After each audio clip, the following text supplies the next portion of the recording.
Medical science का student ने सवाल पूछा। महात्मा को एक बार बुलाया गया मेडिकल कॉलेज में। डिबेट ये चल रही थी कि आत्मा है या नहीं है। उन्होंने सारी साइंटिफिक स्टडी कर डाली जो बुद्धिजीवी थे कि शरीर बनता ये होता है ऐसे है। तो उन्होंने कहा जस्टिफिकेशन ये दिया, महात्मा आत्मा हो ही नहीं सकती क्योंकि ये शरीर खत्म तो आत्मा खत्म।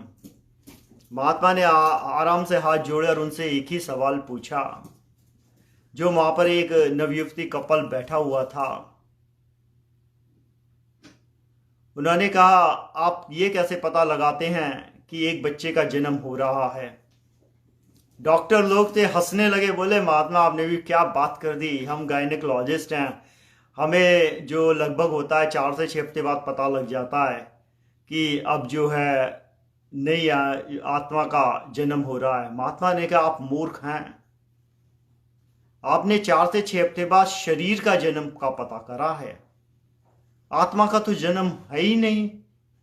4 हफ्ते पहले क्या था, जब प्रेम का सागर बरसा, जब परमात्मा की कृपा होती है तो आत्मा को एक शरीर दे दिया गया।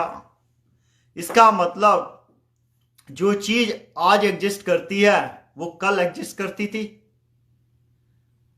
अब उन स्टूडेंट के जैसे देखा जाए, उनको लगा ये तो बहुत गहरी बात हो गई, क्योंकि उनके पास कोई इंस्ट्रूमेंट नहीं है कि वो इमीडिएट बता दें कि आज जो है शरीर बनना शुरू हो गया है। महात्मा ने कहा आप सब मानते हैं ना कि अगर आज है तो कल था और आज है तो कल होगा। क्योंकि ये इंटेलेक्चुअल लोग थे, वो मना कर नहीं पाए, तो उन्होंने पूछा हो सकता है महात्मा जो आप कहते हैं जैसे कॉन्शियसनेस है या वो एनर्जी है। तब महात्मा ने कहा मैं डिटेल में तो नहीं जाऊंगा आपके साथ कि क्या आत्मा है टुकड़े परमात्मा देखिए, लेकिन मैं इतना तो आपको बता ही सकता हूं, और आप चाहें तो आप मेरे को बता दें, आप मुझे गलत कर दें तो मैं बहुत आभारी रहूंगा आपका। हो सकता है कि हमने पढ़ने में गलती कर दी हो, हमें जो गुरुदेव और महादेव से ज्ञान मिला है वो शायद गलत हो। लेकिन अब वहाँ वो जो डॉक्टर थे उन्होंने हाथ जोड़े और कहा नहीं महाराज आपने हमें समझा दिया, हमारी समझ में ये तो आता है कुछ तो है, शायद आप उसे आत्मा कहते हैं, हम उसे अननोन कह सकते हैं,